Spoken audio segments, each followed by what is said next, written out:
अरे भाई, मोदी सरकार, भारत एक लोकतंत्र है, इस बात का ढोंग ही कर लीजिए। मैं आप सभी को बता देना चाहूंगा कि भारत सरकार का जो इनकम टैक्स विभाग है उसने अभी कांग्रेस सरकार के सभी खातों को सीज कर दिया है, फ्रीज कर दिया है। और इसका कारण यह बताया जा रहा है कि भारतीय राष्ट्रीय कांग्रेस ने अपना इनकम टैक्स रिटर्न दाखिल करने में 40 दिन की देरी कर दी। सिर्फ 40 दिन की देरी करने से क्या उनके खातों को सीज कर देना चाहिए? तो मैं आप सभी से एक सवाल पूछना चाहूंगा साथियों कि आखिर चुनाव ही क्यों हो रहे हैं?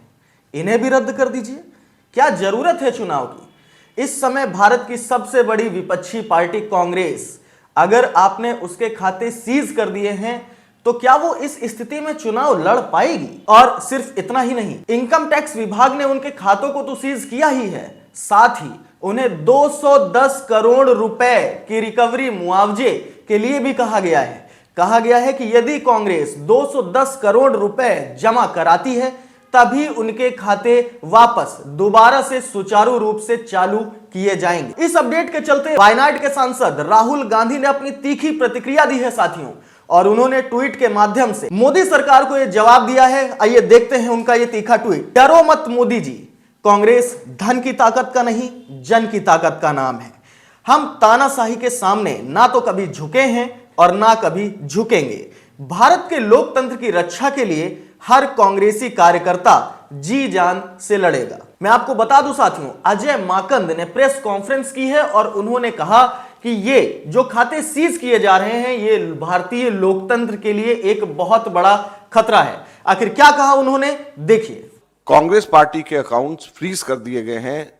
हमारे देश में लोकतंत्र पर तालाबंदी हो गई है और ये कांग्रेस पार्टी के अकाउंट्स फ्रीज नहीं हुए हैं, हमारे देश में डेमोक्रेसी फ्रीज हुई है। हैरानी की बात यह है कि जब 2 हफ्ते केवल यह हफ्ता चुनाव घोषणा के लिए रह गए हों, ऐसे समय में प्रमुख ऑपोजिशन पार्टी के अकाउंट फ्रीज करके यह सरकार क्या दिखाना चाहती है और किस आधार पर फ्रीज करे गए हैं, मैं आपको बताना चाहूंगा तो हास्यास्पद है। और ना केवल कांग्रेस पार्टी के, कल शाम को यूथ कांग्रेस के भी अकाउंट्स फ्रीज कर दिए गए और यूथ कांग्रेस और कांग्रेस दोनों के अकाउंट्स जो फ्रीज करे गए हैं, 210 करोड़ की रिकवरी इनकम टैक्स डिपार्टमेंट ने यूथ कांग्रेस और कांग्रेस से मांगी। 210 करोड़ की कुल रिकवरी। अजय माकंद ने अपने वीडियो में यह भी बताया कि कई बार ऐसा होता है कि देर हो जाती है, 10-15 दिन की देर सभी से हो जाती है, लेकिन उसके बावजूद भी खातों को सीज कर देना यह लोकतंत्र के लिए एक बहुत ही बड़ा खतरा है। इसके साथ ही मैं आपका ध्यान एक और बात पर खींचना चाहूंगा साथियों, और वो ये है कि हमने मार्च 2023 के कुछ आंकड़े निकाले हैं और वो आंकड़े ये बताते हैं कि भारतीय जनता पार्टी और भारतीय राष्ट्रीय कांग्रेस के खातों में कितना पैसा है। अगर हम मार्च 2023 के आंकड़े आपको बताएं तो मैं आपको बताना चाहूंगा साथियों कि मार्च 2023 तक जो कांग्रेस पार्टी है उसके खाते में 162 करोड़ रुपए हैं। और इसके साथ ही मैं आपको बता दूं कि भारतीय जनता पार्टी के खाते में मार्च 2023 में 5425 करोड़ रुपए की धनराशि मौजूद है। ये आंकड़े 11 महीने पहले के हैं साथियों, हो सकता है कि अभी इनमें कुछ बदलाव होगा।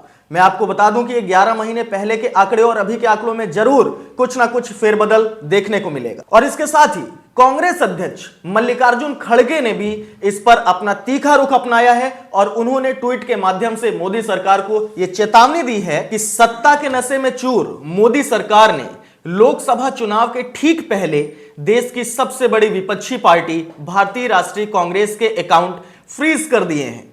ये लोकतंत्र पर गहरा आघात है।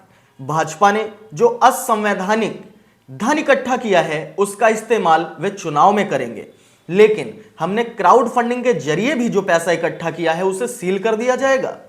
इसीलिए हमने कहा है कि भविष्य में कोई चुनाव नहीं होंगे। हम न्यायपालिका से अपील करते हैं कि देश में मल्टी पार्टी सिस्टम को बचाएं और भारत के लोकतंत्र को सुरक्षित करें। हम सड़कों पर उतरेंगे, इस अन्याय व तानाशाही के खिलाफ पुरजोर से लड़ेंगे। मैं आपका ध्यान फिर से खींचना चाहूंगा और मैं आपको बताना चाहूंगा साथियों कि ये जितने भी खाते सीज किए गए हैं ये सुप्रीम कोर्ट के फैसले के एक दिन बाद फ्रीज किए गए हैं।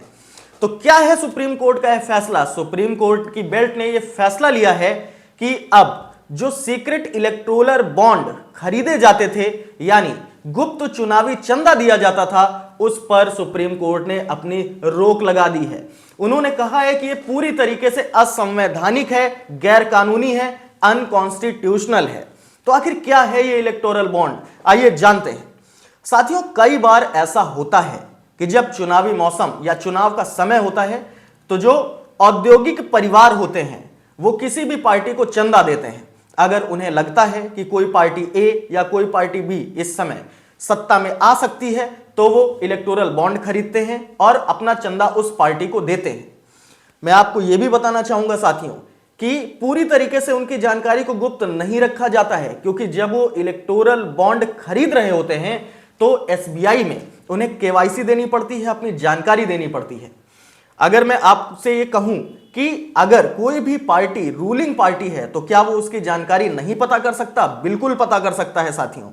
और इस जानकारी को पता करने के बाद जिस भी औद्योगिक परिवार ने जितना ज्यादा चंदा दिया होता है उसे उतनी ही तरजीह दी जाती है उस सरकार में, उसके पक्ष में उतने ही फैसले लिए जाते हैं इस सरकार में। मैं आपको यह भी बताना चाहूंगा कि कपिल सिब्बल ने इसे इस समय का सबसे बड़ा भ्रष्टाचार कहा है साथियों। अब मैं आप सभी से पूछना चाहूंगा कि क्या आपको नहीं लगता है कि अगर कोई औद्योगिक घराना ज्यादा चंदा देगा तो उसे ज्यादा वरीयता मिलेगी? बिल्कुल मिलेगी साथियों। इसीलिए इसे एक भ्रष्टाचार की श्रेणी में रखा गया है और सुप्रीम कोर्ट ने भी इसे असंवैधानिक बताया है। साथियों, 1975-77 में आपातकालीन की स्थिति थी जो काफी शर्मसार थी, लेकिन इस समय जहां पर चुनाव होने वाले हैं, 2-3 हफ्ते पहले चुनावी ऐलान से कांग्रेस के सारे खाते फ्रीज कर देना, क्या यह शर्मसार नहीं है? ये शायद उससे भी ज्यादा शर्मसार कहानी है साथियों। अपनी राय कमेंट बॉक्स में जरूर दीजिएगा। इजाजत दीजिए, मैं योगेश शुक्ला, सिविल अफेयर्स। मिलते हैं किसी अन्य मुद्दे।